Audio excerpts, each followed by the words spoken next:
सुप्रभात बच्चों। आज हम कक्षा 4 विषय हिंदी का पाठ 13 गुरु भक्त कालीबाई इसको पढ़ेंगे।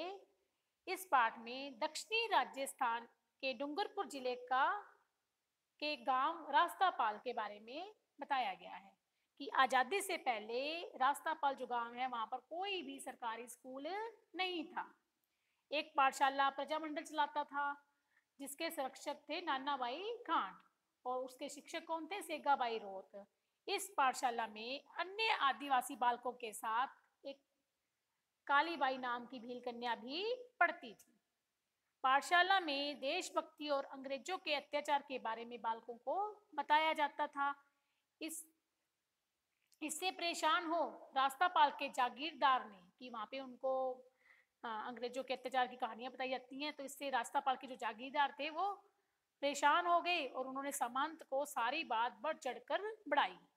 इस पर रियासत के पुलिस अधिकारी और न्यायाधीश पाठशाला बंद करवाने आ पहुंचे।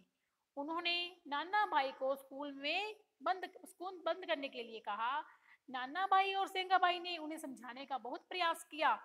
विरोध करने पर पुलिस ने नाना भाई को पीट पीट कर मार डाला और सेंगाबाई को भी ट्रक से बांधकर घसीटने लगे। यह देखकर कालीबाई ने हंसिए से रस्सी को काट दिया और इस पर अंग्रेज पुलिस वालों ने कालीबाई पर गोलियां चला दी और उनकी हत्या कर दी। कालीबाई शहीद हो गई, लेकिन उसने अपने गुरुजी को बचा लिया और वो हजारों दिलों में आजादी की अलख जगा गई। तो इस प्रकार गुरु भक्त कालीबाई है ना, अपने गुरु की रक्षा करने के लिए जिसने अपना बलिदान कर दिया, ऐसी ही कालीबाई की ये कहानी है। तो आइए इस कहानी को, एक भील कन्या की कहानी को हम विस्तार से पढ़ें। आदिवासियों का गढ़ है दक्षिणी राजस्थान। इस क्षेत्र का एक जिला है डूंगरपुर। दक्षिणी राजस्थान का कौन सा जिला? डूंगरपुर। इस जिले में एक गांव है रास्तापाल। आजादी से पहले यहाँ कोई भी सरकारी स्कूल नहीं था। उन दिनों यहाँ एक पाठशाला चलती थी, इसे प्रजामंडल चलाता था। इस पाठशाला के संरक्षक थे, यानी उसकी देखरेख कौन करते थे? नाना भाई खांड। और इसमें शिक्षण का काम कराते थे सेंगाबाई रोड, यानी पढ़ाने का काम सेंगाबाई करवाते थे और इसको संभालने का काम कौन करते थे? नाना भाई। इस पाठशाला में आदिवासियों के बालक भी पढ़ते थे और बालिकाएं भी।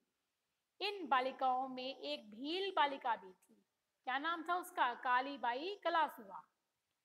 भील कन्या का क्या नाम था? कालीबाई कलासुआ। उसकी उम्र थी 13 वर्ष। भील कन्या कितने साल की थी? 13 वर्ष की। उन दिनों इस क्षेत्र में लोगों पर दोहरी मार थी। एक और तो अंग्रेजों का कठोर शासन था और दूसरी ओर सामंत सताते थे। यानी एक तरफ उन्हें सामंत सताते थे, है ना, और एक तरफ उन्हें अंग्रेज भी सताते थे। अंग्रेजों का शासन था और अंग्रेजों के शासन के बारे में तो सभी जानते हैं। हर व्यक्ति आजादी चाहता था, कि हर व्यक्ति चाहता था कि उन्हें आजादी मिले। उस समय पूरे देश में आजादी की लहर थी। राजस्थान भला पीछे कब रहता। प्रजामंडल आजादी का विचार इन पाठशालाओं के द्वारा जन जन तक पहुंचा रहा था। कौन पहुंचा रहा था आजादी का विचार जन जन तक? प्रजामंडल। कि लोगों में आजादी की भावना पैदा हो और वे इसके लिए जागरूक हों। सेंगाबाई बालकों को कभी अंग्रेजों के अत्याचार की कहानियां सुनाते तो कभी सामंती शोषण की। कालीबाई उन कहानियों को ध्यान से सुनती। सुनते सुनते उसका खून खोलने लगता, यानी उसे बहुत अधिक गुस्सा आता। किस पर? अंग्रेजों पर और सामंतों पर। सेंगाबाई उसके लिए बहुत ही आदरणीय थे, यानी वो उनका बहुत अधिक आदर करती थी। किसका? अपने गुरु जी का। भील बाला कालीबाई में भी एकलव्य सी गुरु भक्ति के संस्कार थे। जिससे कि एकलव्य कौन था बेटा? एक धनुर्धारी था जिसने अपने गुरु द्रोणाचार्य के दक्षिणा मांगने पर, है ना, दीक्षा जब उसने कहा कि आप मुझे दीक्षा में कुछ मांगिए मेरे से, तो मैं आपको, आपने मेरे को विद्या, मैंने आपसे विद्या सीखी है, धनुर्विद्या सीखी है।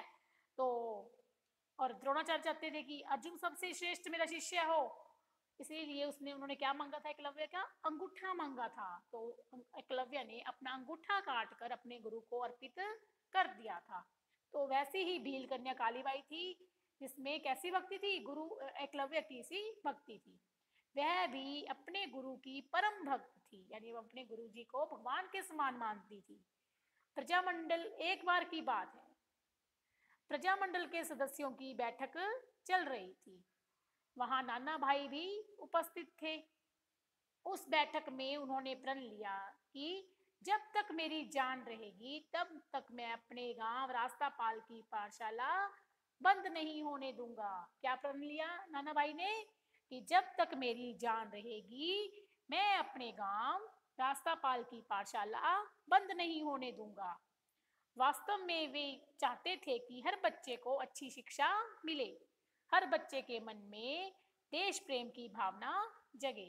तो ऐसा चाहते थे, इसीलिए वो विद्यालय को बंद नहीं होने देना चाहते थे। किंतु यह बात रास्तापाल के जागीरदार को नहीं पची। क्यों नहीं पची? क्योंकि वो तो लोगों का शोषण करना सीखा हुआ था, और अगर लोग जागरूक हो जाते तो फिर वो लोगों का शोषण कैसे करते? वह नहीं चाहता था कि गांवों के लोगों में शिक्षा का प्रसार हो। उसने इस पाठशाला को बंद कराने का एक षड्यंत्र रचा। उसने गांव के लोगों की एक बैठक बुलाई। नाना भाई को जब इस षड्यंत्र का पता चला, षड्यंत्र यानी साजिश, नाना भाई को जब इसका पता चला तो उन्होंने घर घर जाकर लोगों को समझाया। किस लिए समझाया? इस सभा में, इस बैठक में उपस्थित मत हो। और एक भी व्यक्ति ने इस बैठक में भाग नहीं लिया। कोई भी आदमी जो था वो बैठक में नहीं गया। गांव के लोग जब बैठक में नहीं आए तो जागीरदार जो था वो झल्ला गया, यानी वो गुस्से में आग बबूला हो गया, क्रोध में पागल हो गया। उसने सामंत को सारी घटना नमक मिर्च लगाकर कह दी। अगले दिन ही रियासत के पुलिस अधिकारी और जिलाधीश दल बल सहित रास्तापाल पहुंच गए, क्योंकि सरकार भी अंग्रेजों की थी और सामंत और जागीरदार भी उन्हीं के थे। तो सभी लोगों का शोषण करते थे।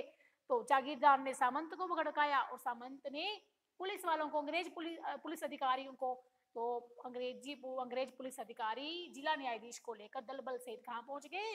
रास्तापाल पहुंच गए। 19 जून 1947 का दिन था। हमारा भारत कब आजाद हुआ था बेटा? 15 अगस्त 1947 को। तो यह उससे पहले की बात है ना? 19 जून 1947 का दिन था। रास्तापाल की पाठशाला के बाहर एक ट्रक आकर रुका। कालीबाई उस समय खेत पर गई हुई थी। पाठशाला में सेंगा भाई और नाना भाई दोनों ही उपस्थित थे। जिला न्यायाधीश ने सेंगा भाई से कहा, पाठशाला बंद करो और चाबी हमको दो। इस पर सेंगा भाई ने नम्रता के साथ कहा, न्यायाधीश महोदय, आप तो न्याय करते हैं, हम आपके काम को ही तो कर रहे हैं कि आप न्याय करते हैं, हम बच्चों को ऐसी ही शिक्षा दे रहे हैं। बालकों को शिक्षा देना तो राज्य का काम है, आप उसे भी बंद करवाना चाहते हैं? यह तो कोई न्याय की बात नहीं है। जिला न्यायाधीश यह उत्तर सुनकर आग बबूला हो गए और बोले, तुम मुझे न्याय सिखा रहे हो?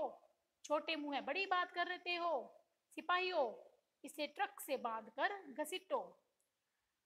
तो अब ऐसी बात सुनी तो वो आग बुला हो गए और उन्होंने क्या कहा कि सेंगा भाई को ट्रक से बांधकर घसीटो। अब बेटा देखो, इसमें सभी, इस लाइनों में सभी तरह के चिन्ह आए हैं। ये देखो, ये अल्प विराम लगा हुआ है ना, ये प्रश्नवाचक चिन्ह लगा हुआ है, और ये विस्मयाबोधक चिन्ह लगा हुआ है, और ये लास्ट में पूर्ण विराम भी लगा हुआ है। तो ये सब विराम चिन्ह को आप भी ध्यान रखा करें। इधर वही बात पुलिस अधिकारी ने भी नाना भाई से कही। न्यायाधीश ने किसको कही थी? सेंगा भाई को, और पुलिस अधिकारी ने नाना भाई को। इस पर नाना भाई हाथ जोड़कर बोले, साहब, यह पाठशाला तो प्रजामंडल के आदेश से चल रही है, आपके आदेश से तो नहीं। आप इसे बंद क्यों करवाना चाहते हैं? जब आपके आदेश से ये चल ही नहीं रही, आपकी आज्ञा से, ये तो प्रजामंडल के आदेश से चल रही है, तो आप इसे बंद क्यों करवाना चाहते हैं? हमें पाठशाला चलाने दीजिए, इससे तो बालकों का भला ही होगा। पुलिस अधिकारी ऐसा उत्तर कैसे सहन करता? उसके क्रोध का सागर उमड़ पड़ा। फिर क्या था, उसका संकेत पाते ही सिपाही नाना भाई पर टूट पड़े। उन्होंने थप्पड़ों, घूंसों, डंडों और बंदूक के कुंदों से नाना भाई की जमकर पिटाई की। वे बुरी तरह घायल हो गए।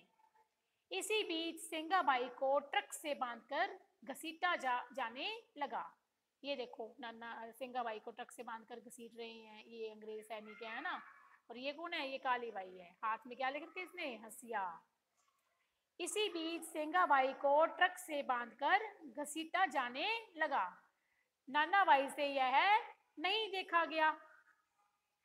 उन्होंने क्या किया, वे सेंगाबाई को बचाना चाहते थे। घायल अवस्था में भी वे खड़े होकर दौड़ने लगे। उन पर एक सिपाही ने जोर से बंदूक का कुंदा दे मारा। नाना भाई धड़ाम से गिर पड़े और ऐसे गिरे कि फिर कभी नहीं उठे, यानी उनकी मृत्यु हो गई। वो सेंगाबाई की मदद करना चाहते थे और जैसे ही वो उनकी मदद करने के लिए खड़े हुए तो एक सिपाही ने बंदूक का कुंदा, आगे से वो तिखा होता है ना, तो वो मारा उनके सिर पर और वो गिर पड़े और कभी नहीं उठे, यानी उनकी मृत्यु हो गई। कौन मर गए, नाना भाई। सेंगाबाई को ट्रक से बांधकर घसीटा जा रहा था। पाठशाला के बाहर गांव के स्त्री पुरुषों की भीड़ जमा हो गई, किंतु किसमें हिम्मत थी कि सेंगाबाई को बचाते। काली बाई उस समय खेत से आ रही थी। उसके सिर पर घास का गट्ठर था, हाथ में थी हसिया। अपने गुरुजी को इस हालत में देखकर उसकी भौहें तन गई। उसे बहुत अधिक गुस्सा आया। उससे रहा नहीं गया। उसने आप देखा नैताब घास का गट्ठर वहीं जमीन पर फेंक दिया। उसने ललकार कर कहा, ठहरो, मेरे गुरुजी को इस तरह घसीट कर कहाँ ले जा रहे हो। यह कहते हुए वह बिजली की तरह ट्रक की तरफ लपकी। उसने ट्रक से बंधी रस्सियों को हंसिए से एक झटके से काट दिया। उसके गुरुजी मौत के मुंह में जाने से बच गए, किंतु अफसोस, उसके गुरुजी मौत के मुंह में जाने से बच गए, किंतु अफसोस, सिपाहियों ने काली बाई को गोलियों से भून दिया। अब उसके गुरुजी तो बच गए, लेकिन सिपाहियों ने क्या किया, काली बाई पर गोलियां चला दी। उसे बचाने के लिए कुछ औरतें भागकर आई। किसको, काली बाई को।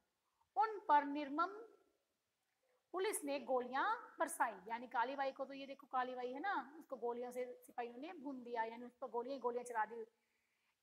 और जो औरतें उसको बचाने आई उस पर भी उन्होंने, पुलिस वालों ने क्या किया, गोलियां बरसा दी। एक तरफ नाना बाई का शव पड़ा था और दूसरी तरफ लहू से लथपथ काली बाई। किंतु फिर क्या था, अरावली की पहाड़ियों में भीलों के मारू ढोल का मातमी स्वर गूंज उठा। देखते देखते हजारों भील रास्तापाल में एकत्र यानी इकट्ठे हो गए। विकट स्थिति को समझकर नाना भाई के हत्यारे भाग खड़े हुए, क्योंकि उन्हें पता लग गया कि अब जो भील हैं वो इकट्ठे हो जाएंगे और उनका कुछ भी नहीं बनेगा, तो वो सब भाग गए। काली बाई को डूंगरपुर अस्पताल में भर्ती करवाया गया, यानी वो भी जिंदा थी, है ना, उस पर गोलियां बरसाई थी लेकिन वो जिंदा थी। वहां 40 घंटे बेहोश रहने के बाद उस वीर बाला ने दम तोड़ दिया। तो 40 घंटे वो बेहोश रही लेकिन वो नहीं बच सकी और उस वीर बालिका ने दम तोड़ दिया, यानी उसकी मृत्यु हो गई। काली बाई तो शहीद हो गई, किंतु उसने अपने गुरु जी को बचा लिया। एक नन्ही ज्योति असमय बुझ गई, लेकिन हजारों दिलों में आजादी की अलख जगा गई, यानी वो खुद तो मर गई लेकिन लोगों के दिलों में आजादी की अलख जो है वो जगा गई। तो ये थी एक भील कन्या की कहानी, कहाँ की, डूंगरपुर जिले के रास्तापाल गांव की। तो जो खुद भी साहसी बालिका थी और लोगों में भी हिम्मत और साहस की पैदा कर गई। और इस प्रकार वहाँ के लोग भी आज़ादी के लिए, आज़ाद होने के लिए उन्होंने क्या किया, संघर्ष किया। और फिर क्या हुआ, 15 अगस्त 1947 को हमें भी आज़ादी प्राप्त हो गई। तो ये कहानी थी एक वीर बाला की, जो आपको समझ में आ गई होगी। धन्यवाद।